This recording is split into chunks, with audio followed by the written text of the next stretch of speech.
কিষ্কিন্ধার রাজা বালি সুগ্রীব তার ভাই বালির ভয়ে নিয়েছিলেন বিশ্বমুখে ঠাই। দূরের থেকে সেদিন দেখে শ্রীরাম লক্ষণে পেয়ে ভয় সুগ্রীব বলেন হনুমানে, যাও হনুমান নিয়ে এসো ওদের পরিচয়, জানোই তো ভাই বালির হাতে আছে মরণ ভয়।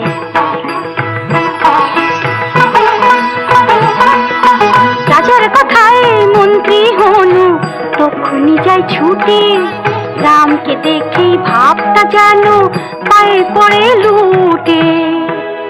ভক্তি ভরে প্রণাম করে বললে হনুমানে, হচ্ছে আশা কোথা থেকে, যাবেন বা কোনখানে। মশাইরা তো গোসাই গোসাই দেখলে মনে হয়, কৃতার্থ হয় যদি পারি জানতে পরিচয়। আমরা দুজন রাম লক্ষণ বলেন রামানুজে, দশরথের পুত্র মোরা বেড়াই সীতা খুঁজে। শুনি অনুরক্ত হনু রাম ভক্ত হলো, সঙ্গে নিয়ে ভাই দুটিকে সুগ্রীবের কাছে গেল। সুগ্রীবেরই সঙ্গে শ্রীরাম মিতালি পাতালেন, একে অপরজনের সহায় হবেন কথা দিলেন। রামের সাহস পেয়ে সুগ্রীব বালির বাড়ি যায়, গালি দিয়ে বিষে তোলেন বালি রাজার প্রাণ।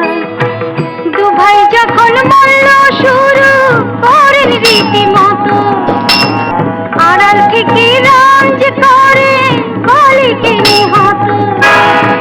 কথা দিয়ে শ্রীরামচন্দ্র কথা দিলেন রেখে, কিষ্কিন্ধার রাজা হলেন সুগ্রীব সেই থেকে।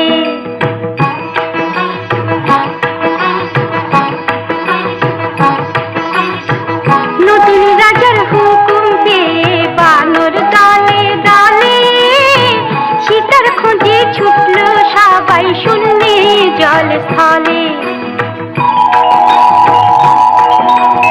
দক্ষিণে যায় বীর হনুমান বিন্ধ্যগিরির কোলে, সম্পাতিকে দেখে মনের দুঃখ গেল বলে।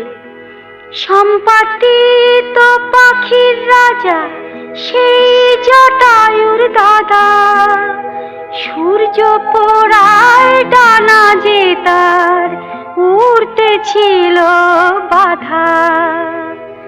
বলেন তিনি এই পথে তো রাবণ চলে গেছে, দেখেছিলাম সঙ্গে তারই একটি নারী আছে।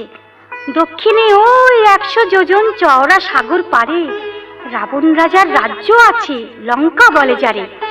পেরিয়ে সাগর লঙ্কাতে যাও দেখবে অশোক বন, সেইখানেতেই আছেন সীতা বলছে আমার মন। সীতার খবর নিয়ে যত বানরাস ফিরে, সুন্দরা কাণ্ডটি এখন